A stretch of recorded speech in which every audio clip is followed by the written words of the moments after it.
Beberapa hari ke depan, masyarakat akan mulai mudik Lebaran. Jutaan orang melakukan perjalanan dari Jakarta menuju berbagai kota di Pulau Jawa, bahkan ke berbagai kota lain di seluruh Indonesia. Seperti tahun-tahun sebelumnya, arus mudik selalu dibayangi aksi-aksi kriminal. Aksi kriminal yang paling sering menimpa pemudik adalah hipnotis, juga pembiusan. Tidak heran jika Polda Metro Jaya juga polda-polda lain mengimbau masyarakat lebih berhati-hati. Aksi kriminal dengan modus hipnotis di tahun-tahun sebelumnya kerap menimpa pemudik saat di stasiun, terminal, di kereta api, atau di angkutan umum lainnya. Kejahatan hipnotis tidak hanya menimpa pengguna angkutan umum. Menurut Direktur Reserse Kriminal Umum Polda Metro Jaya, Komisaris Besar Polisi Krisna Murty, komplotan kejahatan hipnotis juga mulai membidik pemudik yang menggunakan kendaraan pribadi seperti sepeda motor ataupun mobil. Meski polisi membuka banyak posko pengamanan saat arus mudik dan balik, namun pemudik sebaiknya menyiapkan langkah pencegahan dengan mengenali modus-modus kejahatan hipnotis. Seperti jangan mudah percaya dengan orang yang baru dikenal di perjalanan dan menghindari tawaran makanan dan minuman dari orang-orang asing. Intinya, selalu waspada agar tidak jadi korban kejahatan.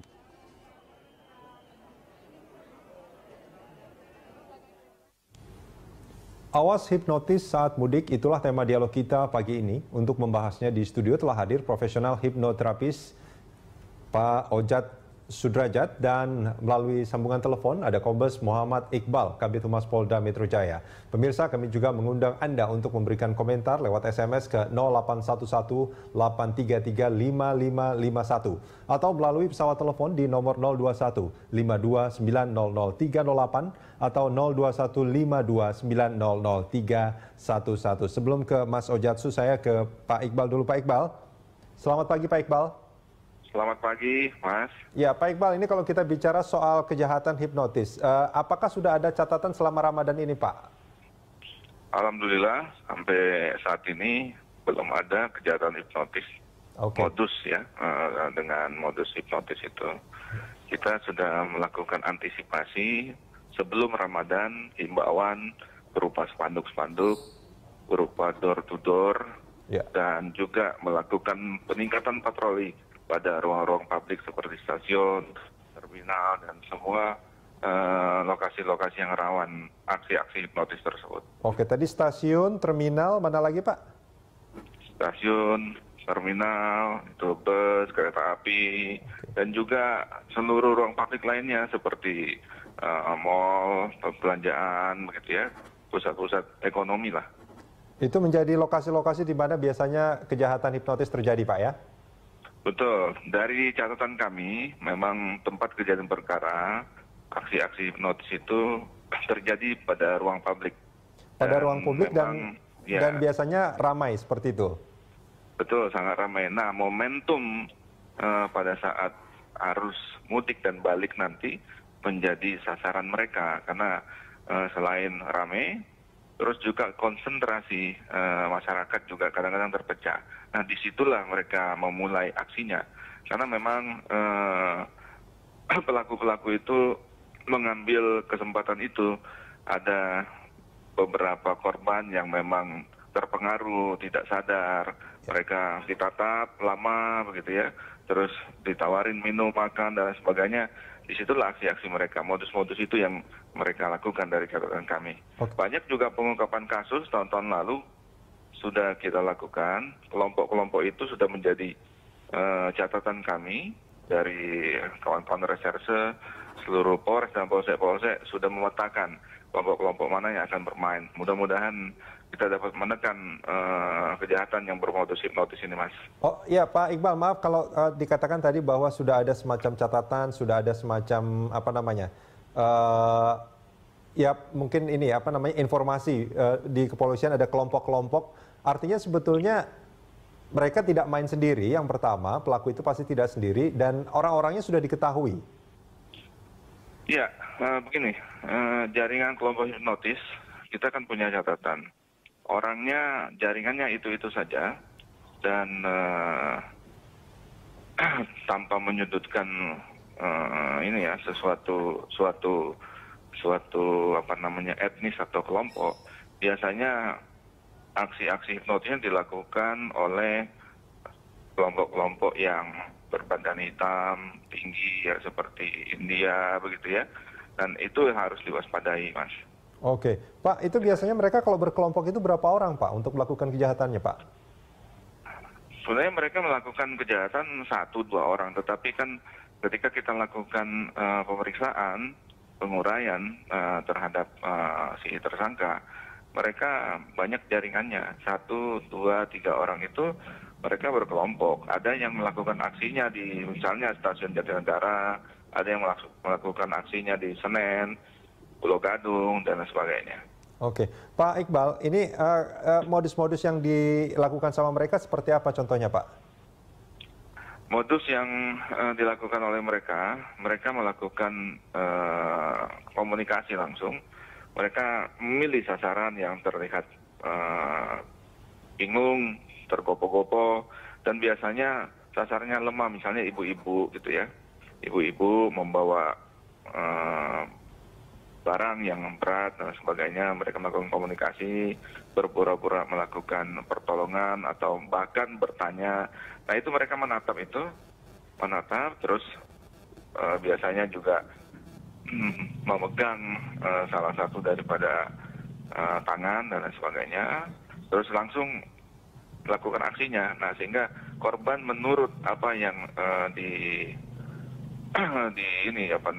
diperbuat oleh mereka. Oke. Bahkan semua perhiasan, semua barang diserahkan oleh korban kepada pelaku. Itu yang pertama. Yang kedua, modusnya adalah menawarkan minuman, makanan mungkin di bis, di kereta api, atau bahkan di terminal. Nah itu makanan-makanan tersebut juga ada yang modusnya dicampur oleh mereka. Obat bius seperti itu, Pak, ya? Iya, obat bius. Ya. Pak Iqbal, ini kalau tadi dikatakan modus-modusnya itu dengan cara komunikasi yang pertama memberi bantuan seolah-olah dia mencoba untuk membantu seperti itu ya. Terus ada katanya juga ada dengan cara menatap calon korban gitu, Pak, dengan melihat seperti itu ya. Betul. Mereka menatap, terus tatapannya lama, nah sehingga disitulah hipnotisnya berpengaruh. Nah sehingga kami menghimbau bagi masyarakat yang ingin mudik, kalau ada beberapa orang masyarakat yang melakukan hal itu, kita harus konsentrasi, jangan terlalu lama menatap. Dan himbauan ini juga kami lakukan, pemudik itu hindari kalau misalnya sendirian gitu ya. Apalagi ibu-ibu kalau bisa berdua, nah sehingga kan satu bisa sadar, satu bisa menolong. Mayoritas kejadian tersebut menimpa pemudik yang satu, masyarakat bukan pemudik, masyarakat yang sedang melakukan kegiatan satu orang. Kalau 2 sampai 3 orang, mereka tidak akan memilih korban seperti itu. Oke, baik. Kalau dari karakter tadi yang pertama, kalau boleh saya simpulkan, pertama ibu-ibu dan biasanya dia sendiri, kemudian terlihat dalam keadaan bingung atau mungkin sedang buru-buru seperti itu ya? Betul. Membawa barang-barang yang katakanlah terlalu banyak ya, terlalu berat. Oke. Tidak efektif kalau satu orang, itu yang mereka pilih. Ada karakter lain, Pak, yang mungkin juga menjadi target korban, Pak? Selain itu juga perhiasan, terus sangat menonjol, terus alat komunikasi sangat menonjol. Maka dari itu kami selalu menghimbau kepada masyarakat untuk meniadakan kesempatan. Jadi perhiasan dan perlengkapan tidak perlu ditonjol-tonjolkan. Kalau mudik ya sudahlah, mudik saja, nggak perlu pakai perhiasan, nggak perlu pakai handphone sampai 2-3, itu akan memancing pelaku-pelaku. Bukan hanya hipnotis, tetapi pelaku-pelaku lain dengan modus jambret dan lain sebagainya. Baik, Pak Iqbal, ini kalau kita melihat dari catatan kejahatan hipnotis di arus mudik dan arus balik di tahun kemarin, Pak, berapa banyak sebetulnya peristiwanya? Saya tidak begitu persis, maksudnya ini kan telepon baru 20 menit, tapi langsung saya telepon tadi ke Biro Operasi. Catatan tahun yang lalu ada sekitar 7 dengan modus hipnotis di jajaran Polda Metro Jaya itu tersebar di Jakarta Raya dan sekitarnya sampai Tangerang, Depok, Bekasi. Oke, ada 7 modus Pak ya? 7 modus ya, selama arus mudik balik ya, operasi ketupat. Ya, apa yang menjadi kesulitan bagi kepolisian untuk menangkap mereka? Apakah ada kesulitan Pak? Mayoritas kita ungkap itu Mas, mayoritas kita tertangkap itu, mayoritas, dan memang ada yang belum tertangkap. Maka dari itu di awal sudah kami sebutkan, kami sudah melakukan, kita sudah melakukan mapping terhadap pelaku-pelaku dengan berbagai modus pada saat operasi ketupat nanti, bulan Ramadan ini. Pengamanan bulan Ramadan terus sampai dengan pengamanan Idul Fitri. Dengan mapping kami melakukan pola pengamanan yang tepat untuk menekan angka kejahatan, termasuk dengan modus hipnotis ini. Baik, Pak Iqbal, Pak Iqbal, kalau boleh biar masyarakat juga lebih waspada lagi. Itu biasanya akan terjadi pada berapa lama sebelum Lebaran dan berapa lama setelah Lebaran biasanya, Pak? Atau kapan saja ini bisa terjadi sebetulnya? Saya kira yang paling bijak kita melakukan himbauan kepada masyarakat. Setiap hari masyarakat harus aware terhadap kejahatan, baik bermodus lain dan lebih khusus bermodus hipnotis ini. Terutama ya pada saat minggu-minggu ini dan ke depan, pada saat sekarang kan kita sudah melihat ada peningkatan arus keluar kota. Masyarakat sudah mulai meninggalkan Jakarta. Terlihat dari volume kendaraan Jakarta sudah mulai mengecil, gitu ya. Terus kemacetan sudah mulai berkurang, dan juga di terminal dan stasiun sudah ada, walaupun masih belum begitu signifikan.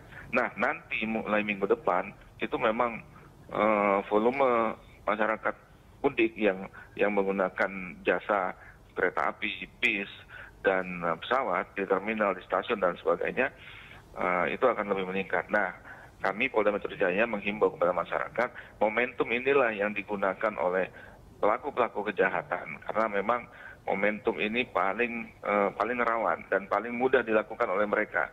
Maka dari itu Polda Metro Jaya dan segenap instansi terkait maksimal melakukan pengamanan, menyampaikan himbauan dengan berbentuk spanduk dan menyebar seluruh anggota, tetapi juga masyarakat mohon partisipasinya, mohon waspadanya, kepeduliannya untuk menangkal aksi kejahatan ini semua. Pak Iqbal, terima kasih banyak sudah bersama kami di Dialog Pagi. Pemirsa, dialog akan kita lanjutkan usai jeda sesaat lagi.